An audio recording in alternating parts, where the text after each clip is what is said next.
Bonjour et bienvenue dans cette vidéo dans laquelle nous allons voir comment estimer la pérennité d'un dividende. Tu le sais peut-être, c'est ce qui te permet d'avoir des revenus des marchés financiers, notamment c'est un des moyens. Si tu ne sais pas ce que c'est un dividende, je t'invite à chercher sur ma chaîne, tu tapes dividende, tu trouveras une vidéo notamment où je t'explique ce que c'est, ainsi que d'autres vidéos qui t'expliqueront quel capital tu dois réunir pour par exemple te créer un revenu complet à partir des actions à fort dividende. Dans cette vidéo, le but c'est plutôt de faire un petit zoom sur comment est-ce qu'on estime la qualité d'un dividende et trouver des dividendes qui soient le plus pérennes possible pour te construire vraiment des sources de revenus et non pas des investissements qui vont durer quelques semaines ou quelques mois. Si tu me suis depuis longtemps, tu sais que moi j'ai plutôt une approche de bon père de famille. Alors je prends des risques évidemment dans les différents investissements que je fais, mais je vais jamais faire ou t'orienter vers des trucs à très court terme, des trucs qui vont marcher pendant 6 mois ou qui vont marcher pendant 1 an. Moi, je construis des choses pour le long terme. L'approche dividende rentre totalement dans ce cadre-là. Évidemment,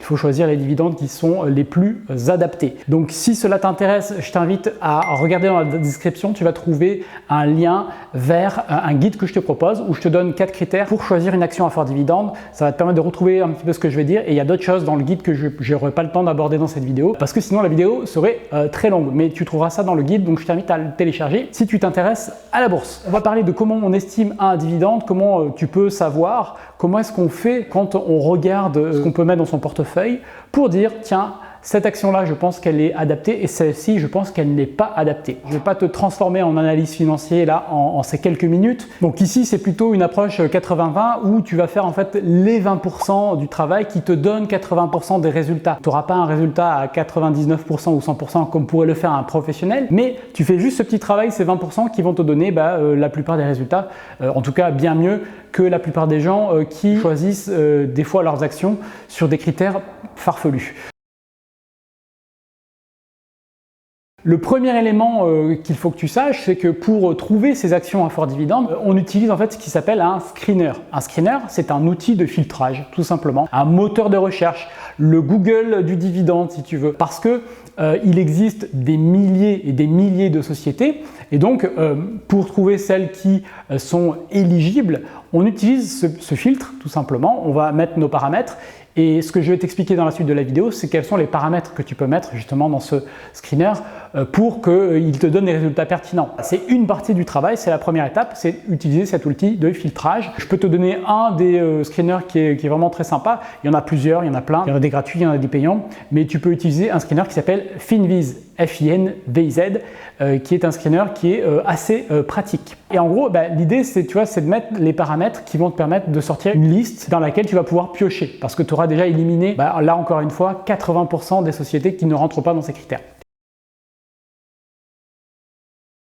Première chose, premier critère qui va compter quand on choisit un dividende, c'est contre-intuitif et c'est l'augmentation régulière du dividende. Un dividende qui est pérenne, c'est un dividende qui déjà est versé depuis longtemps et qui augmente régulièrement. Donc si par exemple une société verse un dividende depuis 10 ans, c'est déjà un très bon critère. Mais si en plus elle augmente son dividende depuis 10 ans, c'est un critère qui est encore plus rassurant. Donc ça veut dire que la société a une capacité à générer des revenus et du résultat qui lui permettent de maintenir et même d'augmenter son dividende. Donc c'est très très encourageant d'avoir ce type de société et il y en a beaucoup qui sont dans ce cas-là. Attention, je ne sais pas quelle est ta connaissance des marchés financiers et de la bourse, mais les sociétés qui augmentent leurs dividendes ne vont pas doubler leurs dividendes chaque année. Attention, c'est une augmentation qui est souvent modeste parce que c'est plus un signal que la société envoie à ses actionnaires et au marché que véritablement une distribution de cash éhontée, parce que le but de toute société, c'est quand même de pouvoir se développer et d'avoir du retour sur les capitaux qu'elle possède, qu'elle gère. C'est une augmentation qui va être modeste, mais c'est une augmentation quand même, tu vois, ça reste quelque chose de fort sur les marchés, en tout cas pour les actionnaires. Deuxième critère qui va être très utile quand tu veux estimer la pérennité d'un dividende, c'est que tu vas regarder quel est le pourcentage des bénéfices qui est versé en dividende. Tu prends le résultat net de l'activité sur une année, sur les années précédentes aussi, c'est toujours intéressant de faire ça sur plusieurs années en arrière, et tu regardes le pourcentage de ce bénéfice, de ce résultat qui est versé en dividende. Ici, il y a un ratio qui est communément admis qui est de 75%. Autrement dit, si la société verse plus de 75% de son résultat en dividende, ce n'est généralement pas un signal très rassurant, dans le sens où, alors il peut y avoir des exceptions comme toujours hein, sur les marchés financiers, il y a des types de sociétés pour lesquelles c'est tout à fait normal, dans des secteurs, bon je ne vais pas rentrer dans les détails, notamment dans l'immobilier, dans les sociétés plus classiques commerciales, ça peut être un signe que la société par exemple a atteint un niveau de maturité sur son marché et qu'elle ne voit plus de perspective de croissance. Ça peut être ce cas-là qui justifie parfois une distribution élevée, mais tu as aussi le dernier cas et c'est le cas qui est le plus préoccupant, c'est pour ça que ce critère est important, c'est des sociétés qui finalement ont une vision court terme ou qui n'ont pas de véritable plan pour développer l'activité, qui n'ont pas de vision et qui donc préfèrent distribuer quitte à limiter leur capacité d'investissement pour la suite. Donc ce qui fait que tu seras peut-être content l'année où ça va arriver, mais que ton dividende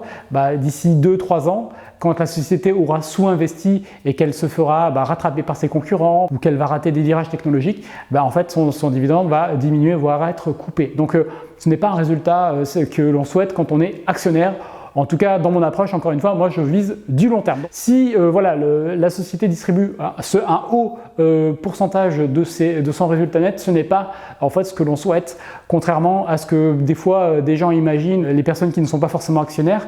On ne veut pas assécher la société de tout son argent comme des vampires. On veut que la société puisse aussi se développer. C'est dans l'intérêt de tous. Troisième et dernier critère, c'est le pourcentage du free cash flow qui est versé en dividende. Alors qu'est-ce que c'est le free cash flow? C'est le résultat net après impôt moins les dépenses d'investissement. Donc c'est un petit peu technique si tu ne connais pas cela. J'ai beaucoup appris sur ce sujet sur les dernières années. D'ailleurs, j'ai fait l'année dernière un cursus d'analyse financière auprès de HEC et j'ai encore appris beaucoup de choses. Alors tu vois, moi je te le dis souvent, mais je me forme aussi sans cesse. Donc le free cash flow, c'est ce résultat après impôt moins les dépenses d'investissement. Il n'est pas toujours fourni dans les rapports annuels, ce chiffre-là, donc c'est pas toujours évident d'avoir cette information. Il y a de nombreux sites d'analyse, tu sais, de bourse, etc., qui le calculent automatiquement. En tout cas, tu peux aussi toi apprendre à la calculer, en tout cas à l'estimer. Pour une foncière cotée, tu vois, les sociétés qui font de l'immobilier en bourse, le free cash flow n'est pas un indicateur pertinent parce que c'est pas adapté à ce type d'activité. Il faut regarder autre chose dont je te parlerai peut-être dans une autre vidéo dédiée à l'investissement immobilier en bourse, qui est encore tout un autre univers passionnant d'ailleurs. Tu vas regarder ce troisième et dernier critère pour là aussi regarder combien est distribué. Et tu peux être à peu près sur les mêmes ratios. Est-ce qu'elle distribue l'essentiel ou est-ce qu'elle distribue une partie de ce free cash flow? Donc c'est vraiment l'argent qu'il reste après tout cela. C'est relativement simple de suivre ces étapes-là. Bien entendu, dans le guide que tu pourras télécharger ou dans les formations où j'explique comment se créer un portefeuille boursier et tirer des revenus des actions à fort dividende, il y a d'autres critères, on va plus loin. Mais déjà, quand tu fais cela, je t'assure que tu fais vraiment les 20% qui couvrent 80% du besoin. On affinera évidemment tout cela si tu veux que je t'accompagne à faire ça de manière plus poussée. Mais déjà, vraiment, si tu as compris cela, tu vas faire vraiment beaucoup de progrès dans la qualité de ta sélection. Je t'invite en tout cas, si ce que je t'ai expliqué t'a plu, à mettre un pouce bleu et à t'abonner à la chaîne pour l'algorithme YouTube, et ça me fera aussi plaisir de voir que ce contenu t'a intéressé. Dis-moi dans les commentaires ce qui t'a plu là-dedans ou peut-être les critères que tu souhaites toi utiliser ou que tu utilises peut-être déjà aujourd'hui pour choisir tes actions à fort dividende, en tout cas estimer la pérennité du dividende. Évidemment, comme les marchés financiers, c'est une matière assez complexe, il y a plein d'autres possibilités d'estimer le dividende. Je t'invite à les mettre dessus. J'ai pas évoqué la pérennité de l'entreprise, sa puissance de frappe par rapport à ses concurrents. Voilà, il y a plein de choses qu'on peut évoquer pour estimer le dividende lui-même, parce que le dividende, tu sais, il n'est pas magique, il provient de l'activité économique de la société, donc il faut qu'elle soit capable de se développer. Voilà ce que je voulais te partager dans cette petite vidéo sur le dividende. Merci de l'avoir regardé et en tout cas, je te retrouve très bientôt pour de nouvelles aventures sur le chemin de l'indépendance financière. Salut!